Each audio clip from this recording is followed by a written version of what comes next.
E aí, tudo bem? Hoje o nosso foco aqui nesta análise é super interessante.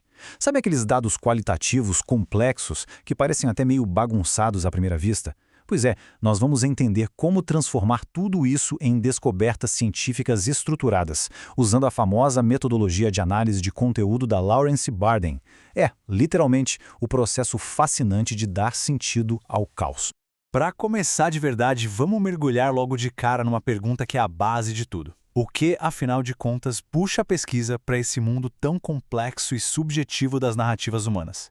Quer dizer, porque a gente precisa ir muito além dos números frios para caçar as histórias reais das pessoas.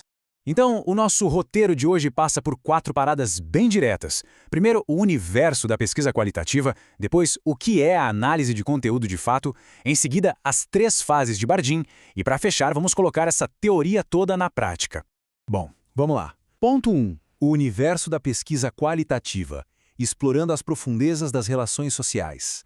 A gente sabe que a pesquisa qualitativa, segundo a Minayo, não dá para ser reduzida a um punhado de variáveis numéricas num papel, né?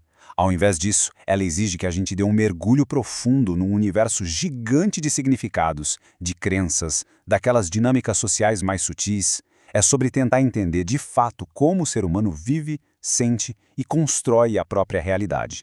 E isso fica super claro nas 5 características centrais descritas por Bogdan e Bicklin. A ideia é que o pesquisador atue direto no ambiente natural, que é a principal fonte de dados, lidando ali com palavras e imagens numa análise indutiva. E o mais legal, o foco está no processo e na importância vital de se extrair um significado real disso tudo, não apenas no produto final em si.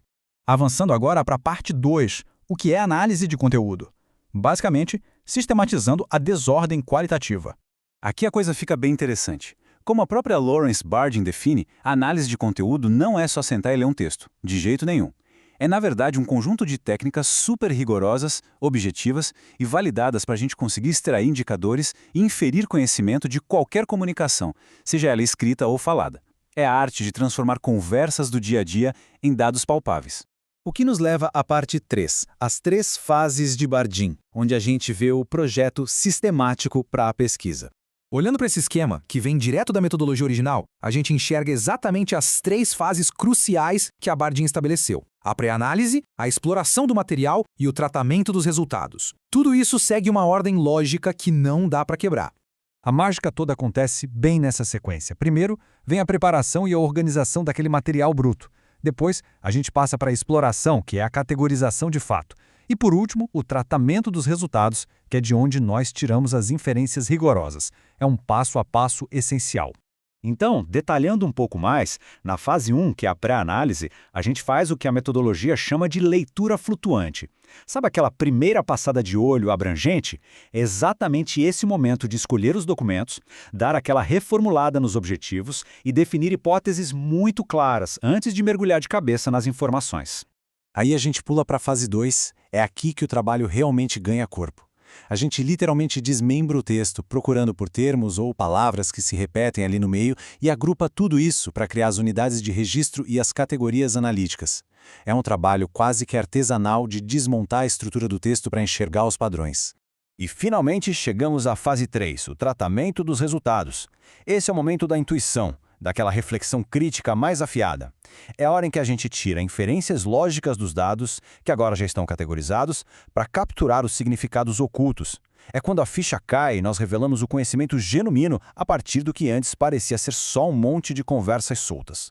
E chegamos na parte 4, a teoria na prática. Vamos ver isso funcionando num estudo de caso real sobre feiras de ciências.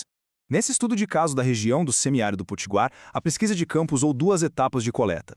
De um lado, questionários de amplo alcance rodando via Google Docs e WhatsApp para pegar aquelas percepções mais gerais.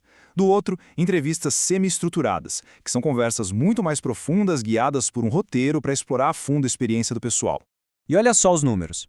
De um universo muito maior de participantes das feiras, exatamente 25 estudantes universitários de várias instituições responderam a esse primeiro questionário exploratório.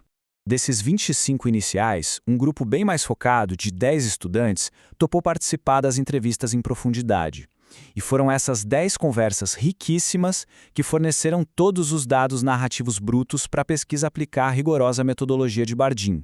Durante a pré-análise, foram extraídos dados contextuais, como essa distribuição cronológica da participação. A gente consegue rastrear direitinho o envolvimento nas feiras de ciências ano a ano, de 2011 até 2018, construindo assim o esqueleto histórico da amostra.